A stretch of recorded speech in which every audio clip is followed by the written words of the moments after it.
A Danish researcher looked into fitness and whether or not it could be an actual addiction among some people. And what she found as a PhD student is yes, some people are actually addicted to exercise to the point where it interferes with other elements of their lives. So let me give you a little more about the study. She actually interviewed 600 people that participated in the study, and she found that 5.8% of them could be defined as fitness addicts.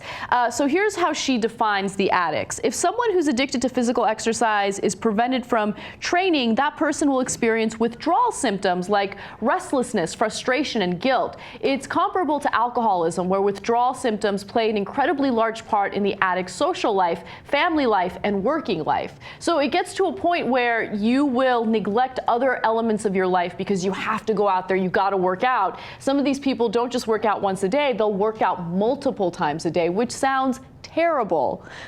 Yeah, I mean, I have an addictive personality. That's actually, that's why I don't work out. Is that it? Yeah, it's a slippery slope with me. I run a mile and a half. I'll be running a marathon by Friday. I got a kid I got to take care of. I love my family, so I don't go to the gym. Yeah, you got to look out for you. That's right, and your family. That said, there's no question that this is true. I don't doubt it for a second. Addiction is much more complicated than just substance abuse, as I think most smart people recognize now. That adds a whole other element where you're chemically dependent on something, and perhaps that's more serious with alcohol or drugs, but it's just different, mostly. But people can be addicted to anything. Like sex? Some people are addicted to sex? No question, you can be a sex addict. Anything that then ends up sort of dominating and controlling your life at the expense of the other things you need to do in life, like take care of your family and socialize with other people and do your job right. Yeah. Those things. Gambling, obviously, gambling is not, everyone acknowledges there can be a gambling addiction, and no one, and there's no substance there. Yeah, so just to give you a little more detail into what these respondents, the actual exercise addicts experienced, they would say that exercise is perceived as the most important part of their life, and exercise causes conflicts with family and friends because they spend so much time with it. Although the addict increases the volume of exercise, he or she is never quite content, and the addict very often exercises daily or even several times a day. And the researcher says that the fitness addicts use exercise to regulate their mood, so if they're having a bad day, they exercise, and exercise becomes the answer to everything. And so that's a really interesting part of it, because I see exercise as a way to stabilize my mood, right? And I feel like if I go a week without exercise, I become extremely irritable and difficult to work with.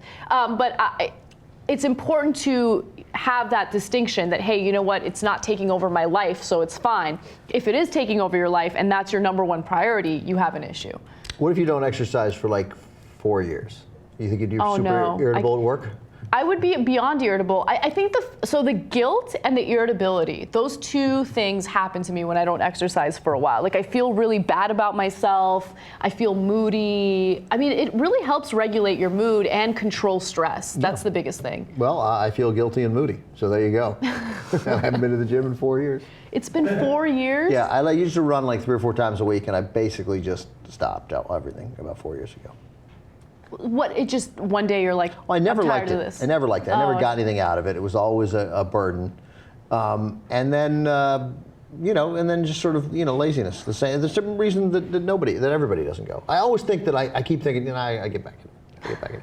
I need competition. That helps an enormous amount. Like if I could play racquetball 3 or 4 days a week. And the stupid thing is, of course, I could. I just got to find the right place, join them, and then play racquetball 3 or 4 days a week, and then I don't mind losing. I just got to play. I like to keep score. You should start off small with ping pong and then maybe work your way up. You don't want to hurt yourself.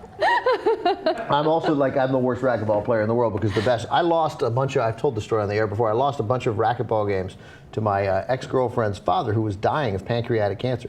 And he passed, wonderful guy, and he's since passed away.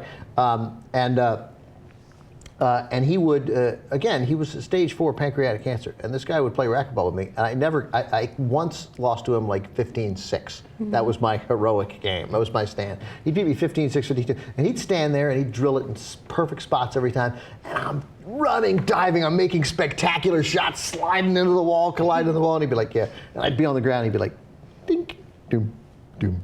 Wow. Yeah, he just kicked my ass every time. Yeah, so I would unquestionably hurt myself if I started right in on racquetball. Your ping pong suggestion is a good one.